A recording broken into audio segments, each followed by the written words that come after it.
Okay, കഴിഞ്ഞ വീക്കിലും F1 നിന്ന് കുറച്ച് എക്സൈറ്റിംഗ് ആയിട്ടുള്ള ന്യൂസ് ഉണ്ടായിരുന്നു. അപ്പോൾ അതിലൊരെണ്ണമാണ് കാഡിലാക് F1 ടീം അവരുടെ കാറ് ആദ്യമായി സിൽവർസ്റ്റോൺ സർക്യൂട്ടിൽ ഒന്ന് ടെസ്റ്റ് ചെയ്ത് നോക്കി.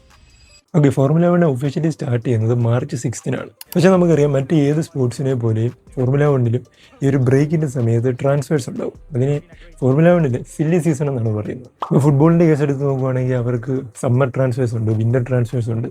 അതുപോലെ ഫോർമുല 1 ഈ ഒരു ബ്രേക്കിൻ്റെ സമയത്ത്, അതായത് ഡിസംബർ തൊട്ട് ഫെബ്രുവരി വരെ അവർക്ക് സില്ലി സീസണാണ്.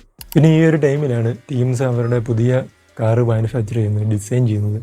പുതിയ റെഗുലേഷൻ എന്തെങ്കിലും ഉണ്ടെങ്കിൽ അതിനനുസരിച്ചിട്ട് കാറിനെ വീണ്ടും റീഡിസൈൻ ചെയ്തെടുക്കുന്ന ഒരു ടൈമാണിത്.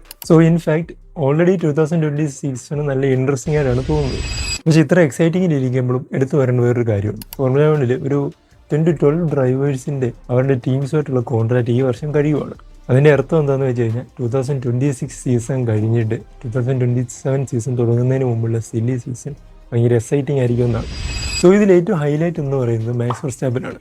മാക്സ് വെർസ്റ്റാപ്പന് റെഡ് ബുള്ളുമായിട്ട് 2028 വരെ കോൺട്രാക്റ്റ് ഉണ്ട് ഇൻ പേപ്പേഴ്സ്. പക്ഷേ ഇതേ സമയം മേഴ്സിഡസ് വെർസ്റ്റാപ്പിന് വേണ്ടി നല്ലപോലെ ട്രൈ ചെയ്യുന്നുണ്ട്. കാരണം മേഴ്സിഡസിന് ലൂയിസ് ഹാമിൽട്ടൺ പോയ പിന്നെ ഒരു ചാമ്പ്യൻ ഡ്രൈവർ അവരുടെ ടീമിലില്ല.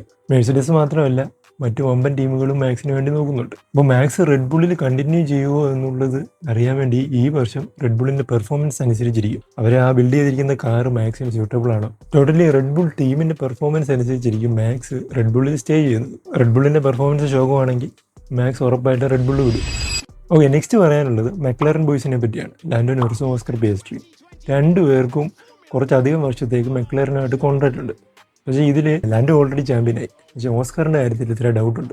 കാരണം ഇവിടെ മെക്ലാറിൻ്റെ പപ്പായ റൂൾസ് ഒക്കെ വന്നിട്ട് ഓസ്കർ മെക്ലാറിനായിട്ട് അത്ര ഒരു രസത്തിലല്ല.